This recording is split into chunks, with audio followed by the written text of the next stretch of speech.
So J-Lo has finally broken her silence about the end of her relationship with Ben Affleck.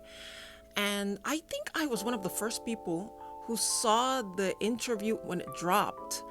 I was on Twitter and their account had just posted a link to the interview, and I thought that maybe it was going to be behind a paywall.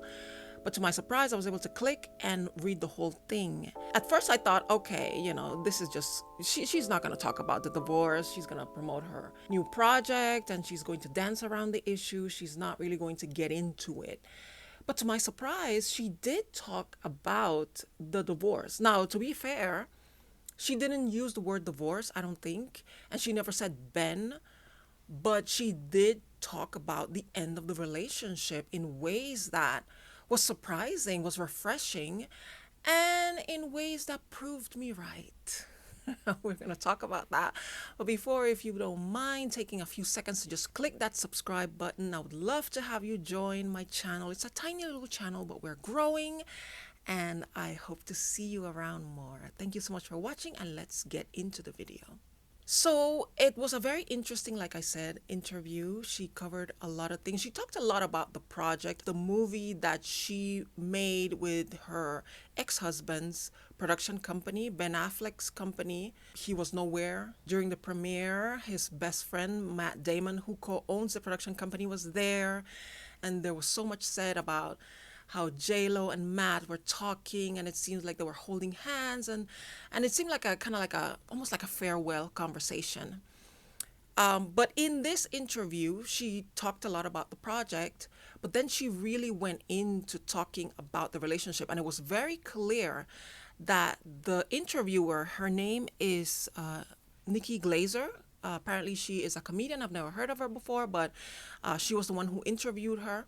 And she was being very respectful. She was dancing around the issue. She wasn't bringing up anything personal. She was strictly talking about the project. And it was Jennifer who kind of introduced the topic, kind of brought it up in an indirect way. And that was Nikki's clue to, okay, I guess she wants to go there. Let's go there. And there were a few things that she said that were standouts that I would like to talk about here. But I think the thing that really jumped out at me, and if you've been watching my videos, my J-Lo videos, you will know what I'm talking about if you read the article. And one of the things that she did go back to a couple times in the article is the fact that she realized that the healing that she thought she had done, that she thought she had given herself the self-love that she needed, she realized by the demise of this relationship that she really hadn't done the work she thought she had done. And we talked about this when we talked about the J-Lo movie and the documentary, where I talked about the fact that it had a beautiful message, the movie, that before you can love someone, you have to love yourself first. You have to nurture your inner child. And once you do that, then true love will come to you. And she claimed in the movie that that's what she did. I mean, she talked about it as if that's the work that she had done. She had gone off by herself and she had discovered self-love and she had nurtured herself. And that is when Ben came back into her life. Well, we actually broke that down. We talked about the fact that she had not been by herself any time before she got back with Ben. In fact, I believe that there was some serious overlap between the ending of her relationship with A-Rod and the beginning of her relationship with Ben, meaning they had started talking to each other behind A-Rod's back. But I wanted to go through some of the points that were made in the interview that I thought that were very interesting. The first really interesting thing that I found was, and I'm going to ask you to forgive me, I'm going to wear my glasses because my eyes are not what they used to be and I need them to read.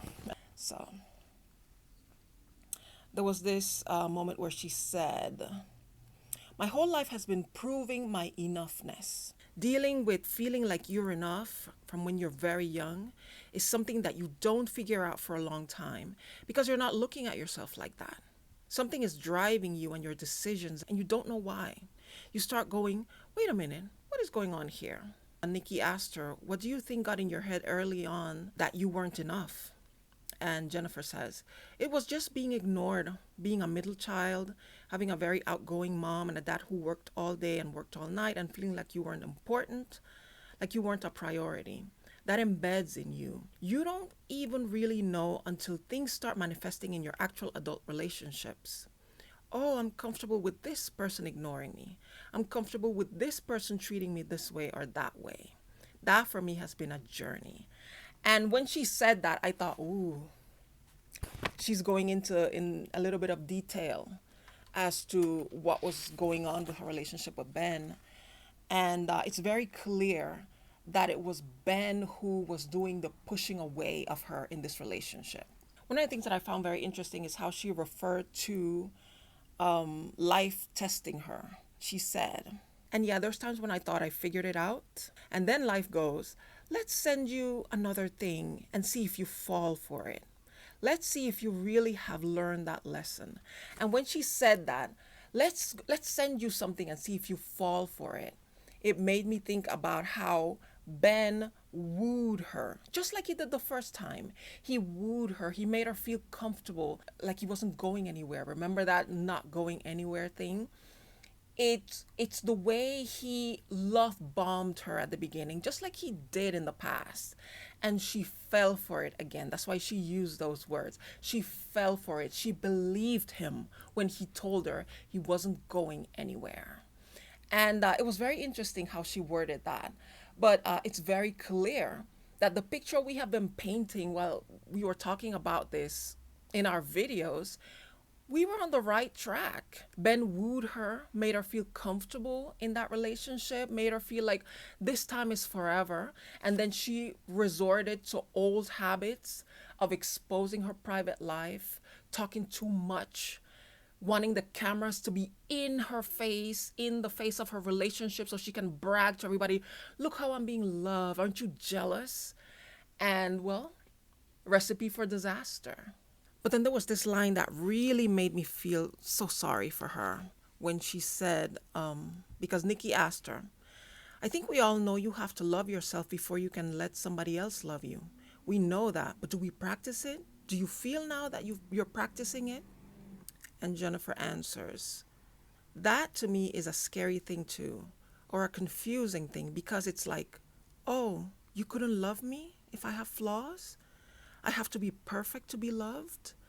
And that really broke my heart, because it was clear from what she's saying, from the picture that she's painting in this interview, that it was Ben who love bombed her in the beginning. He wooed her. He said, you can come back. You can trust me. I'm not going anywhere. I'm not going to hurt you again. Not like the first time when I ended things 2-3 days before the wedding. This time is going to be different. We have this mature kind of love going on this time. And once she got comfortable, she started seeing what she was talking about, how she felt ignored by her parents. Oh, he's ignoring me. He's not paying attention to me. Oh, he's not being very nice to me. And now she's saying, you couldn't love me because I wasn't perfect. I have to be perfect for you to love me, which says to me that he was being critical of her. He was criticizing her. And listen, we criticized her. We were critical of her, of how she handled the relationship, how everything was so public, how she just can't leave private things private. Although we later discovered that it was Ben whose production company produced the documentary, which did most of the exposing of the relationship. But we already saw that video. You can watch it. I'm going to do a little playlist for you. But it really became clear to me that this thing about he was ignoring me, he couldn't love me because I wasn't perfect. Even though Jennifer was the one who ultimately filed for divorce, it was very clear from what I'm hearing that it was Ben who ended the relationship. And we know this. He's the one who moved out of the house. In April, I believe, is when she named the date of separation. He moved out of the $60 million house that they bought together and moved into another house that he was paying $100,000 a month to stay away from her.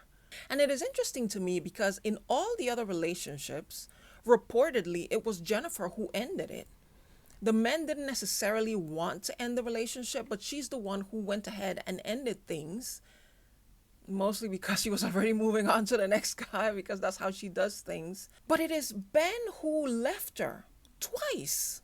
The first time when he broke it off a couple of days before the wedding, they did get back together, but it was never quite the same after that. And then this time around, when he literally, according to what she was saying, was ignoring her, I guess was critical of her, didn't think she was perfect enough for him, He packed his things and moved out. And maybe that's why she is so obsessed with Ben and wanting this thing to work, because he is the one that keeps getting away. She gets to drop the other men, but Ben doesn't give her a chance to leave him. He leaves her first. Even if he's still physically there, he's emotionally checked out. And he forces her to leave. But it's not really her who's leaving. She's leaving because she's already alone in the relationship. And that's what makes her obsessed with him. Why do we do this though? Why? Why do we as human beings, why do we become obsessed with the one that leaves, the one that got away? Why can't we be obsessed with the kind, loving, respectful, reliable one that assures you, I'm not going anywhere? Really means it, not just says it, but really means it. But that's us. We're always focusing on the negative. And she even touches on this later on in the interview when she talks about you can be dancing on stage and there's 90,000 people cheering and dancing and singing along, but there's two people in the audience that are not moving. They are stone faced. They don't look like they're having a good time. And she says she would focus on those people. I don't know what it is, but we tend to focus on the negative. And I kind of know what it is. It's a form of self-protection that the brain uses to make us focus on, hey, there could be danger here. So pay attention there and ignore the safety. But it's just sad that this is who we are. We are always longing after the ones that don't want to stick around. We human beings, we are some weird, self-sabotaging, self-destructive little creatures. I can't stand us sometimes. But then she goes on to talk about the fact that, yes, she realized that she was not ready to be on her own. And that's what made her once again fall flat on her face and watch the end of another relationship, of jumping into another relationship, because she has this inability of being by herself, of being quiet with her own feelings, feeling them, and then moving on. But she uses relationships and love to distract herself. And I think that this time around, because it was Ben, it was the one that got away, that she thought, I finally got him back. And the way it ended so quickly and so spectacularly that it finally dawned on her. Now, I do disagree with one thing that she said, and I'm going to read it. Nikki asked her, the pain you just went through, you do not regret. And she said, not 1 second. That doesn't mean that it almost didn't take me out for good. It almost did. But now, on the other side, I think to myself, that is exactly what I needed. Thank you, God. I'm sorry it took me this long. I'm sorry that you had to do this to me so many times. I should have learned it 2 or 3 times ago. I get it. You had to hit me really hard over the head with a sledgehammer. You dropped the house on me. Don't have to do it again. I disagree with that because I don't think Jennifer is a Christian. But I know that this is something that is taught in Christian circles. This idea that God is going to punish you until you learn the lesson. That he's going to drop the hammer and he's going to beat you over the head and he's going to do this and he's going to do this. And I don't believe that that's the case.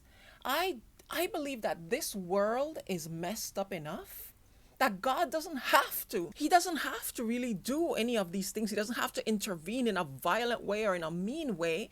We do that to ourselves. The way God intervenes is by, if you are a child of God, if you love the Lord, if you have a relationship with him, he allows the house falling on top of you to be a good lesson that leads to something good down the end. The Bible has this saying, all things work for good to those that love the Lord. And it's not saying that God sends all the things into your life for your good. There are things that we do to ourselves, and God then uses those things to our benefit. But yeah, this had to happen for her to have her wake-up call. This is how we tend to learn our lessons, unfortunately. Then Jennifer talks about the fact that she spent summer by herself. She wasn't really by herself. She had her children with her. She had a bunch of her friends with her. But she talks about being by herself this summer when she canceled her tour, which was painful for her to do. and how she had to really get away from it all and really take stock of herself and realize, okay, I keep doing this to myself. Why am I always doing this to myself? How can I stop? And it was difficult for her. She says, yes, it's very hard. It feels lonely, unfamiliar, scary. It feels sad. It feels desperate. But when you sit in those feelings and go, these things are not going to kill me, it's actually, I am capable of joy and happiness all by myself. Being in a relationship doesn't define me. I can't be looking for happiness in other people. I have to have happiness within myself. And that was my second favorite quote. This thing about you have to sit down with your feelings and realize they're not going to kill you. And that is something that I have learned. That's one of the most difficult lessons I've had to learn, is that when we avoid our feelings become these big, ominous, scary, dark figures lurking in the corners. And you really think that they're going to end your life. It's getting really dark. It's getting really, really dark. I want to finish. If you only knew what kind of a day I had today, guys. Ugh, if you only knew. But it's over. And I said, should I wait until tomorrow to film? And I said, no, there's no day like the present. So I'm going to finish filming today. And I'm going to edit it tomorrow, put it out tomorrow. So keep me in your prayers, guys. But this thing about facing your feelings is very important. When you avoid them, they are scary, they're big, they look that they're going to topple you over and they're going to consume you and swallow you whole. But when you finally stop running from them and face them, that's when you realize they were just shadows. They were not real figures, they were shadows. And most of these shadows are based on your imagination and based on the stories you tell yourself. And a lot of these things are not even true. And I think to myself, what is Jennifer constantly running from that she's looking to be distracted by relationships? And it goes back to that feeling of unworthiness. That thing that she tells herself that she's unworthy, that she doesn't deserve attention and love. And so she keeps looking for distractions in relationships. And because she goes about it the wrong way, when those relationships end, they kind of reinforce in her the lie that she is unworthy, that she's not deserving of love. And that's why these relationships keep ending and she keeps running and going to the next one and the next one. But all she's doing is telling herself these lies in a loop. And if she were to just stop, really this time, stop, face your feelings, break them down and say, is it true? Am I really unworthy? No, she's not. Jennifer is, her worthiness has no measure. There's no amount of money. There is nothing that can measure how much you're worth. You're worth more than all the stars in the universe. You're worth more than the universe. You are infinite in value. Why? Because you're successful? Because you have a great job? Because you're a good mom? Because you're a good wife? Because you have clothes and cars and money in the bank? You are worthy because you are here. You are alive and you're a child of God. And that makes you priceless. But my favorite quote in the whole interview was this one. It was almost towards the end when she says, I finally got it. And by the way, that doesn't mean I have everything figured out.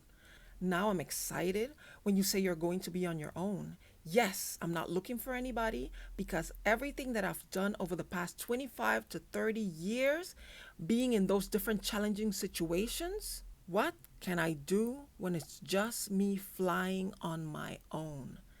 What if I'm just free? Do you understand what Jennifer was saying?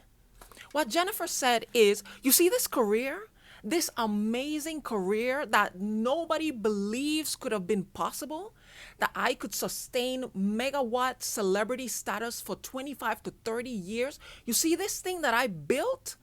I built it while dealing with all this drama in the background, going from one relationship to the other, getting married, fighting with my spouse, things being difficult, trying to make the relationship work, trying to hold on to relationships that were no good for me, going through divorce, dealing with the media, making fun of me, talking about how I'm getting married, I have more rings than Thanos, and going through all of this. All of this was going on in the background while I was building this stellar career. Imagine what I can do now that I'm not focused on that.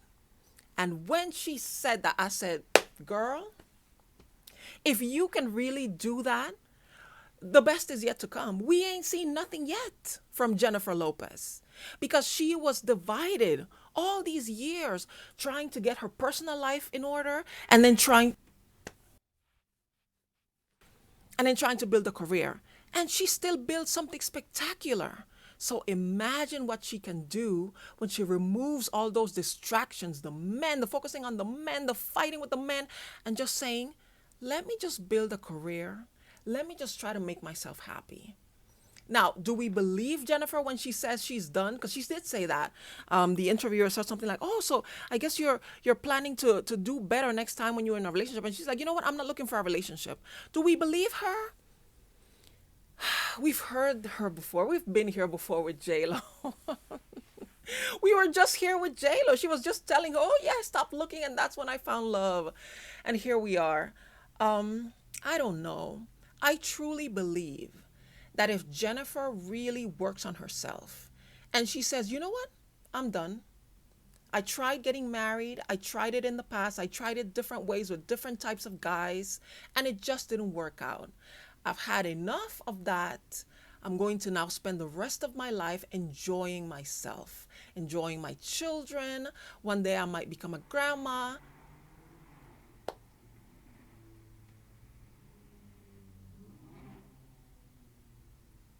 People who drive those loud cars are mentally ill. Something is wrong with them. I am convinced. Why? Why would you want a noisy, loud, burping car? Anyway. So, yeah, I just wish that she would just say, that's it. I tried it in different ways and it didn't work. My wifey days are over. I mean, yeah, she can still have little boyfriends here and there. But the day that she gives up on finding another husband, the day she forgets about getting another ring, I believe that's when the real one is going to come, if he's out there. Because it's also a false premise to say, I'm going to stop looking, because when you stop looking, that's when he shows up. That means you're stopping so that you can find him. You're still looking. So I don't know if there is someone out there who is going to be her forever husband. But if he's out there, he's only going to show up once she says, I'm done. I truly believe that. It was a very interesting read. Please read it if you have access to it. I think it's a very vulnerable interview. She does sound a little bit like, maybe next time I'll get it right. I don't know. But let's just hope that J-Lo finds the happiness that she's looking for. And that will come when she realizes that she is absolutely worthy. So, thank you so much for watching this video. Please subscribe to my channel. I would love to have you come and listen to me talk about pop culture and other things in the news. I like to give commentary. Please like this video if you enjoyed it. Please leave a comment. Let me know what you think about this. Did you read the interview? Please watch my other videos on the topic, and you will see a thread of what I'm saying, that, yeah, we saw this coming. We all knew this.